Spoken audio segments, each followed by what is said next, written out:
Bueno, como les decía, hoy celebramos con júbilo el acontecimiento más glorioso de los cristianos, el nacimiento de nuestro amado y bendito Señor Jesús. Para meditar en este hecho histórico, en este hecho trascendente, vamos a leer el relato del doctor Lucas. Quizás te suene raro, doctor Lucas. Sí, él fue inspirado por el Espíritu Santo para escribir el Evangelio que lleva su nombre y también el libro de Hechos de los Apóstoles. Lo llamamos doctor Lucas porque era médico. No siempre se dice que Lucas era médico, pero en realidad esa era su profesión. En Colosenses, capítulo 4, versículo 14, el apóstol Pablo, refiriéndose a él, dice: os saluda Lucas, el médico amado. Cuando Pablo le escribe a los colosenses, Lucas, el médico amado, también le manda saludo a los hermanos. Así que ahí tenemos, increíblemente, que entre los discípulos directos de Jesús había un médico. Lucas no fue un testigo presencial del nacimiento de Jesús. Él no tuvo el privilegio de estar en ese momento. Pero Dios lo guió a investigar, lo guió a escribir el nacimiento de Jesús. En Lucas capítulo 1, versículos 1 al 4 leemos: puesto que ya muchos han tratado de poner en orden la historia de las cosas que entre nosotros han sido ciertísimas, tal como nos lo enseñaron los que desde el principio lo vieron con sus ojos y fueron ministros de la palabra, me ha parecido también a mí, después de haber investigado con diligencia todas las cosas desde su origen, escribírtelas por orden, oh excelentísimo Teófilo, para que conozcas bien la verdad de las cosas en las cuales has sido instruido. Así comienza el Evangelio de Lucas. Él no fue un testigo presencial, pero Dios lo guió a investigar cómo fue, en forma fidedigna, cómo ocurrió el nacimiento de Jesús. Así que de alguna manera me hace acordar del doctor Favaloro. A él le gustaba mucho la historia. Él era un médico, pero también era un historiador. Eso pasó con Lucas. Él era médico, pero también fue un historiador guiado por el Espíritu Santo para escribir su Evangelio. Y ahora vayamos al relato del nacimiento de nuestro Señor Jesucristo y vamos a descubrir varias cosas. Lo primero que vamos a descubrir es que las dificultades son un descuido de Dios o Dios las permite para que se cumplan sus propósitos en nuestra vida. Las dificultades son un descuido de Dios o Dios las permite para que se cumplan los propósitos de Dios en nuestra vida. Este es el primer punto que vamos a desarrollar. Y vamos a leer en Lucas capítulo 2, versículo 1. Dice así la palabra del Señor: aconteció en aquellos días que se promulgó un edicto de parte de Augusto César, que todo el mundo fuese empadronado.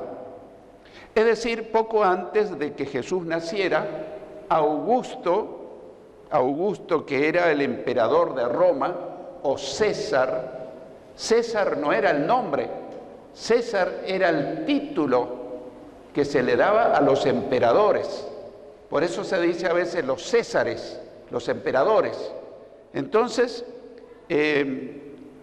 poco antes que naciera Jesús, Augusto, que era emperador de Roma, o el César de ese momento, como se llamaba a los emperadores, mandó a hacer un censo.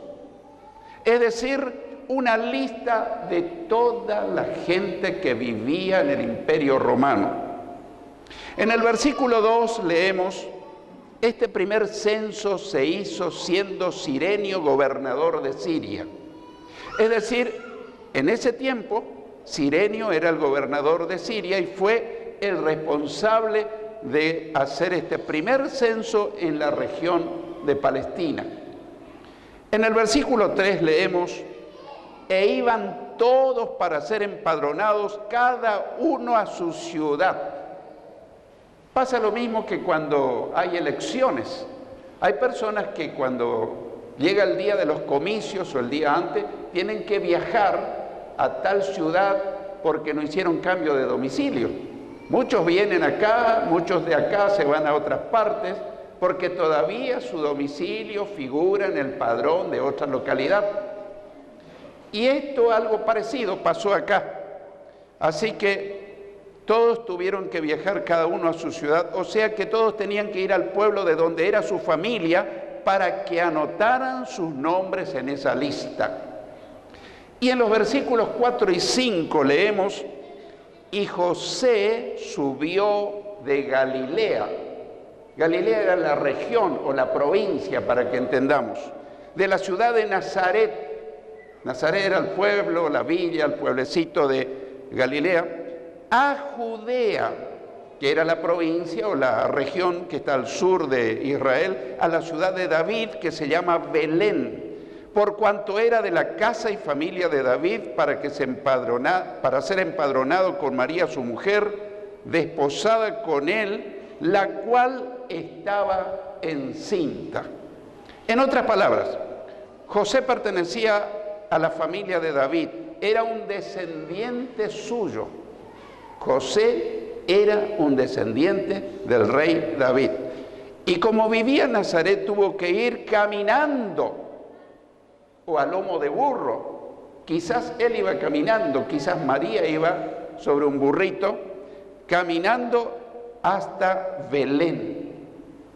Y tuve la curiosidad de investigar cuántos kilómetros quedaba ese viaje. Y anda entre 140 hasta 160 kilómetros.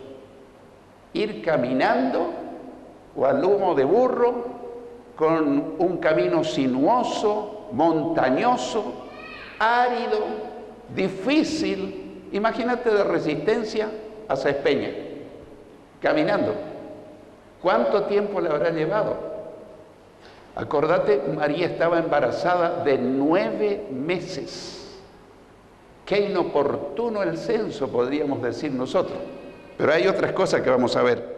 ¿Para qué fueron? Para que lo anotaran, porque mucho tiempo antes allí había nacido el rey David. Lo acompañó María, su esposa, que estaba, como dijimos, embarazada de 9 meses. Posiblemente caminando, posiblemente en un burrito. Y ahora nos hacemos algunas preguntas desde el punto de vista humano. Preguntas que vos te habrás hecho en tu vida, en tu familia, que yo me las hice. Preguntas desde nuestra perspectiva humana, preguntas desde nuestra lógica, preguntas desde nuestra racionalidad, preguntas que también probablemente la tengas en esta mañana. Tal vez viniste con esa pregunta o hace rato que dan vuelta en tu mente. A mí me dieron vueltas muchas veces estas preguntas. La primera: ¿no podía Dios haber evitado que se hiciera ese censo justo cuando María estaba embarazada de 9 meses? ¿No podía Dios haber evitado?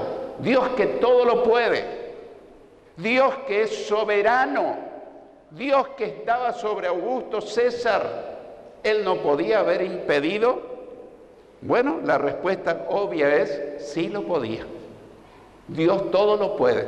Dios podía impedir que ese censo se realizara. Otra pregunta: ¿no tenía Dios cuidado de su hijo que estaba en el vientre de su madre? Él no se dio cuenta que María estaba embarazada, no tenía cuidado. Y la respuesta contundente sería: sí, tenía cuidado de él, tenía cuidado de su madre, de María, y tenía cuidado de José, a pesar de las dificultades.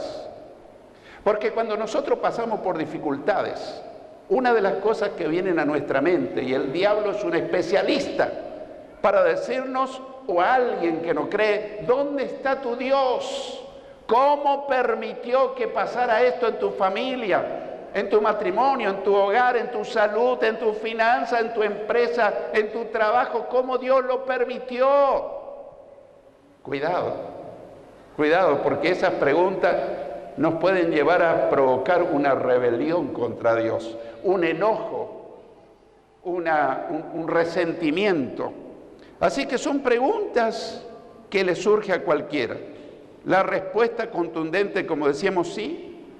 Dios lo sabe todo, Dios lo sabía, y Dios tenía cuidado de su hijo en el vientre de María, de José. Y es probable que esta mañana hayas venido con estas preguntas y decir, pero ¿por qué me pasa? ¿Por qué ocurre esta cosa?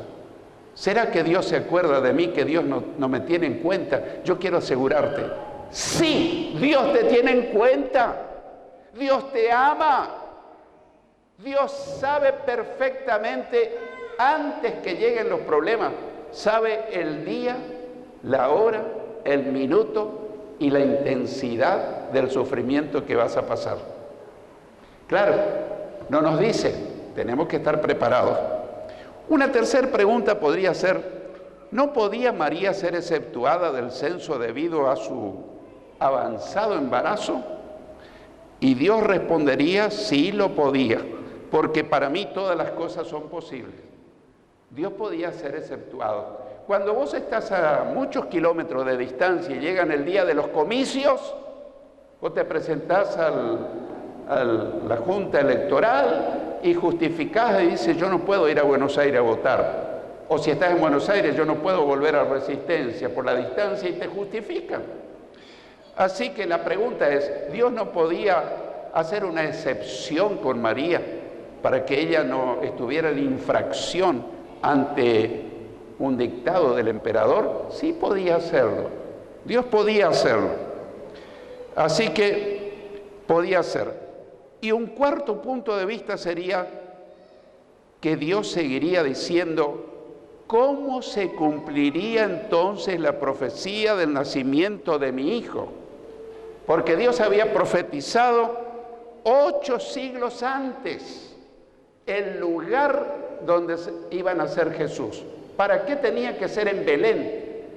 Para que la gente no tuviera la menor duda de que cuando naciera el Mesías no iba a nacer en Nazaret, iba a nacer en Belén, iba a ser un descendiente del rey David, iba a nacer de una virgen, un hecho insólito, no ocurrido antes, ahora ni nunca jamás ocurrirá que una virgen quede embarazada.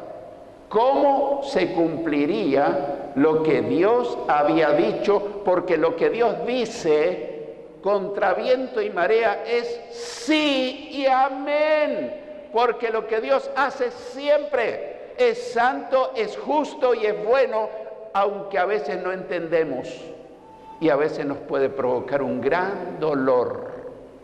Quizás pasaste un gran dolor y dijiste, ¿cómo Dios permitió eso en mi vida?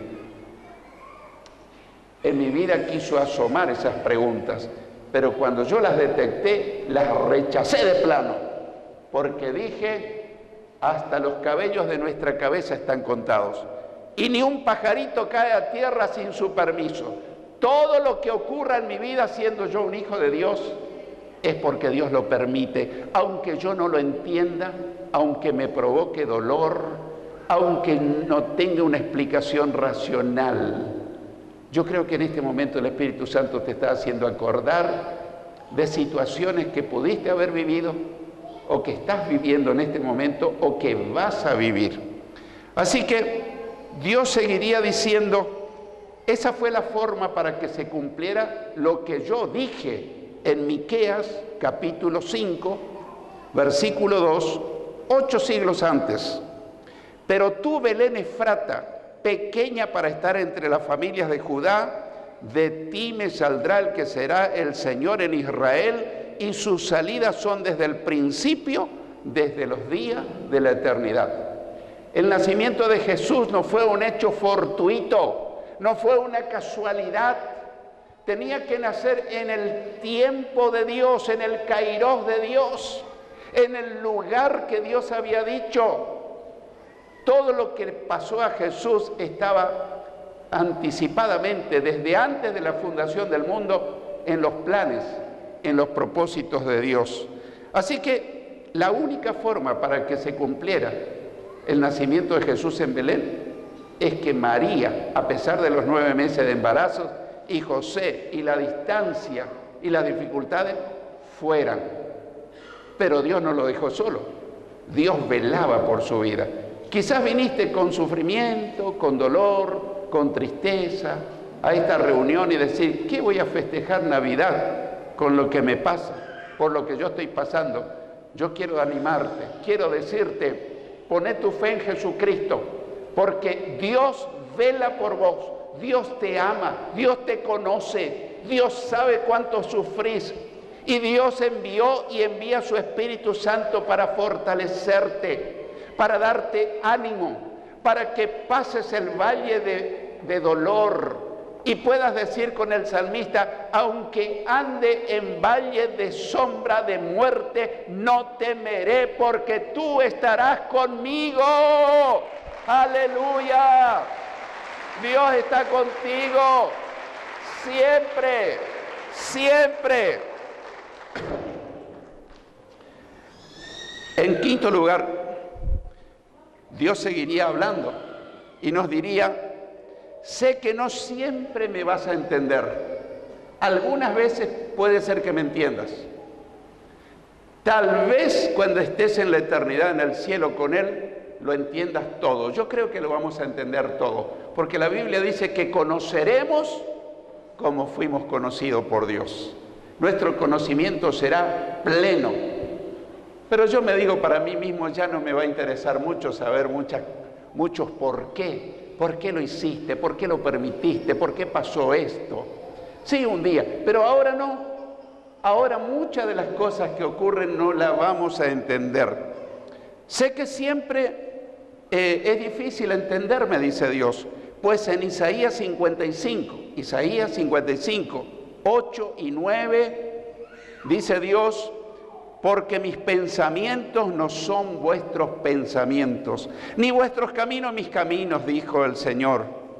Como son más altos los cielos que la tierra, así son mis caminos más altos que vuestros caminos, y mis pensamientos más que vuestros pensamientos.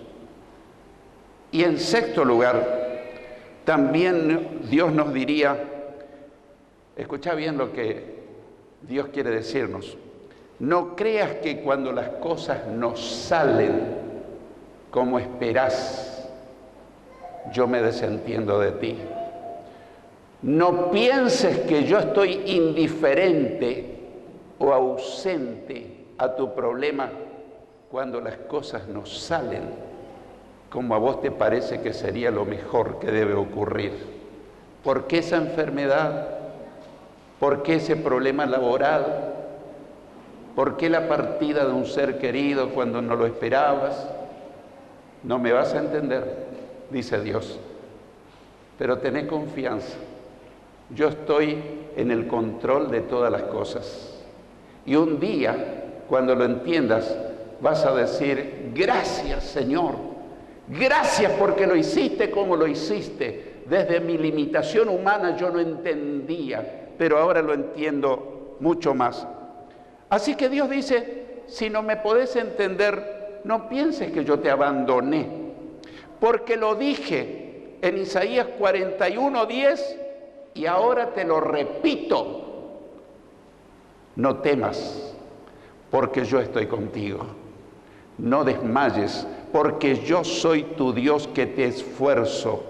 Siempre te ayudaré, siempre te sustentaré con la diestra de mi justicia. Quiero que lo escuches bien, dándole un sentido más sencillo. No temas, no tengas miedo. Si viniste con temor o te quiere invadir la inseguridad, no tengas miedo, porque yo estoy contigo. Aunque no me percibas, aunque no me veas, yo estoy contigo. No desmayes, no te desanimes, porque yo soy tu Dios que te esfuerzo, que te fortalezco. En tus propias fuerzas no vas a poder seguir, pero si dependes de mí, siempre vas a salir en victoria, porque yo te voy a llevar de la mano, de victoria en victoria, de triunfo en triunfo. porque un papá bueno nunca deja en el camino a sus hijos. Y si somos hijos de Dios, no somos huérfanos, tenemos un papá amoroso. Cuando éramos niños a veces no comprendíamos a papá o a mamá y hasta decíamos, qué malo es papá, porque no me hace hacer lo que yo quiero. Pero papá o mamá no te dejaban hacer y no me dejaban hacer, no porque no nos amaban, al contrario, porque era peligroso o no convenía. ¿Qué te esfuerzo? Siempre, quiero que escuches bien, no de vez en cuando, siempre te ayudaré. Siempre te sustentaré o te sostendré con la diestra de mi justicia. Gloria a Dios. Y vamos a un segundo aspecto. Las dificultades son permitidas para que se cumplan los propósitos de Dios.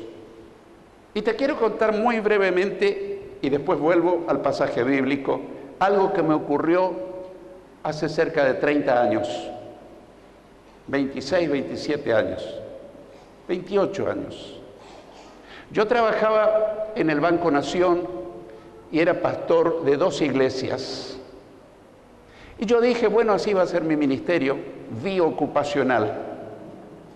Me sostenía mi trabajo y servía al Señor y todo lo que ingresaba era para la obra de Dios. Pero un día, estando yo en la tesorería contando dinero, aparece un cliente y me entrega un fajo de dinero. Y en esa época no había las maquinitas que... No, había que poner el dedito en la almohadilla y contar. Todavía no había computadoras. Cuando yo ingresé al banco, había esas calculadoras manivela. Después se modernizó y hubo calculadoras electrónicas. Entonces cuando este señor, el cliente, me da el fajo de billetes, al empezar a contar, yo lo miro y le digo, este dinero es falso, le digo. No, ¿cómo se te ocurre? ¿Sí? ¿Cómo sabes? Por el tacto. Lo identifiqué en el acto. Entonces le hago llamar al gerente, le hago llamar al contador y le digo, gerente, contador, este fajo de dinero es falso. A ver, sí puede ser. Bueno, Aranda, devolvele. Él es un cliente del banco. Y yo nunca había pasado por una situación así. Así que le digo, bueno, rompemos el depósito, toma tu dinero. Y se fue. Yo para eso, al día siguiente viajé a Buenos Aires, al Luna Park, para conocer al pastor de la iglesia más grande del mundo, Paul Yonggi Cho, y estaba justo en un espectáculo, el Luna Park, donde había patinaje sobre hielo, así que él estaba allí, y aunque mis pies se congelaban, yo estaba ahí al lado del escenario para conocer bien de cerquita al pastor Yonggi Cho, así bajito, el pastor de Corea, y escucho por los altavoces al pastor Aranda, lo llaman desde el Chaco con urgencia. Casi me caigo, muerto. No había celulares, así que tuve que salir de urgencia y buscar una cabina telefónica y llamar a mi casa. ¿Qué pasa? ¿Quién se enfermó? ¿Qué está pasando? Y mi esposa me dice, te está buscando la Policía Federal para llevarte preso a la cárcel porque dicen que vos diste dinero falso de tu caja. Pero tenés que venir urgente. El banco ya te puso abogados que te defiendan. Pero los abogados me dijeron, vení y encerrate porque yo regresé un viernes. Y si descubrían que yo estaba en casa un viernes, me metían a la cárcel. Sábado, viernes, sábado, domingo. Así que cada camioneta que paraba en la calle, ¿no será que me buscan? Y empecé a llorar como un niño y empecé a ayunar. Y le dije, Señor, vos sabés de mi inocencia total. No hubo un fraude, no hubo dolo. Señor, ¿por qué me pasa eso? Y me propuse ayunar. Ayuné parte del viernes, todo el sábado, parte del domingo, porque yo me tenía que presentar el lunes al juez federal aquí en Resistencia, Norberto Jiménez, que en esa época estaba de juez federal.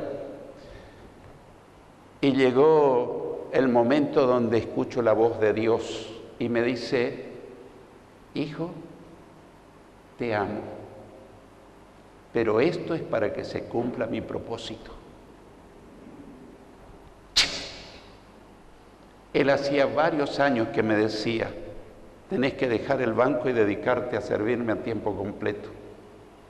Pero yo, tantos años de bancario, echar todo por la borda, obra social, empleo, todo lo que el banco me dio a través de mi trabajo. Te confieso que no fui tan consagrado y dije: ¡heme aquí, Señor! No, empecé a resistirme, hasta que Dios me dijo: esto es para que se cumpla mi propósito. Así que el lunes viajamos a Resistencia y Nidia me acompañó y durante todo el camino temblaba como una hoja. Y yo nunca hago esto que te voy a decir. Saqué un Nuevo Testamento que tenía en mi bolsillo, de esos de los Gedeones, y dije: Señor, no tengo consuelo, no tengo fuerza. Donde apunte mi dedo, dame una palabra. Y se posa mi dedo en el Salmo 55, 22. Echa sobre el Señor tu carga y Él te sostendrá. No dejará para siempre caído al justo. Yo pego un grito y digo: ¡gloria a Dios! El Señor está conmigo en medio del sufrimiento. Llegué y la carátula era que Aranda tenía que ir a la cárcel 10 años. Pero la historia es muy larga, otra vez te la voy a completar. Me tomaron declaraciones y el juez dijo: no, este hombre es inocente, que vaya a la casa. Me suspendieron como 3 meses en el banco, no me pagaron como 4 meses de sueldo, y ahí aprendí a vivir de las verduritas que me traían los hermanos, porque yo no iba a vivir de lo que me daba la iglesia, yo iba a conseguirme mi propio sustento. Dios me dijo: vos vas a vivir de lo que yo decido, no de lo que vos decidís. Después me reintegran, me dan el sobreseimiento. Mi gerente tuvo 1000 problemas, fue preso un tiempo, después lo soltaron porque era inocente. Pero quiero decirte, Dios estaba conmigo en medio del sufrimiento. Eso me llevó, cuando me reintegró el banco, dije: voy a trabajar 2 años más para mostrar al público que yo no metí la mano en la lata, y así fue. Trabajé 2 años más y después renuncié para siempre para dedicarme a la obra del Señor. Fue necesario que yo pase por eso para que tome la decisión de servir a Dios a tiempo completo. Yo no estoy a tiempo completo porque yo lo decidí, Él lo decidió, pero lo tuvo que usar un sufrimiento. ¿Estás pasando un sufrimiento? No te desesperes, Dios está contigo. Dios quiere hablarte, Dios quiere mostrarte algo. Tal vez estás muy dentro de tu problemática, pero ahora volvamos para terminar. Las dificultades son permitidas por Dios para lograr su propósito. En Lucas 2, 6 y 7 dice: y aconteció que estando ellos allí, se cumplieron los días de su alumbramiento, y dio a luz a su hijo primogénito, y lo envolvió en pañales y lo acostó en un pesebre, porque no había lugar para ellos en el mesón. El mesón, ¿qué iba a haber lugar? Era para gente adinerada, porque todos venían al censo. Y María y José eran gente pobre. Entonces no había lugar. Entonces lo mandaron a nacer entre los animales. En otras palabras, mientras estaban en Belén, a María le llegó la hora de tener su primer hijo. Y como no encontraron el cuarto donde pasar la noche, sobre el cansancio del camino, no tenían dónde recostarse. ¿Quién estaban haciendo? El Hijo de Dios, el más grande ser que haya pisado este suelo. Dios no tenía cuidado, Dios estaba allí atento, pero Dios quería mostrar la humildad de su Hijo, la humildad de María, la humildad de José, y cómo, a pesar de que el mesonero le cerró la puerta, se le abrieron las puertas del pesebre. Como no encontraron allí lugar, tuvo que nacer en un pesebre. ¿Sabéis lo que es el pesebre? El Moisés, donde nació Moisés, donde nació Jesús. El Moisés era el comedero de los animales, donde echaban los granos para que coman. Una bateíta, ese era el Moisés, donde nació Jesús. Y el ambiente, la vaca, el burro, las ovejas, ahí nace el más grande ser. Y uno se pregunta, ¿por qué Dios lo permitió? Porque Dios quería mostrar cosas, la humildad de Jesús, la grandeza espiritual de Jesús, el cumplimiento de la profecía de Jesús. En Belén tenía que nacer Jesús. Y queremos terminar con esto.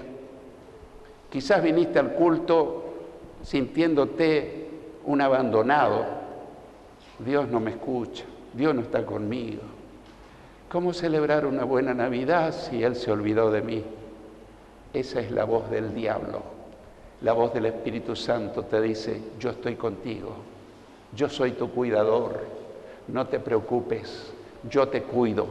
Estoy permitiendo que pases por dificultades para probar tu fe, para ver qué haces, si renegás de mí o decís, Señor, pase lo que pase, yo sigo con mi glorioso y Salvador, Señor Jesucristo. Por eso quiero terminar diciéndote, vas a tener que tomar una decisión. No renegar contra Dios, darle gracias a Dios porque aunque no lo entienda, un día vas a decir, gracias por esa dificultad que pasamos. Eso es la escuela del dolor de la vida para que seamos mejores seguidores de Cristo.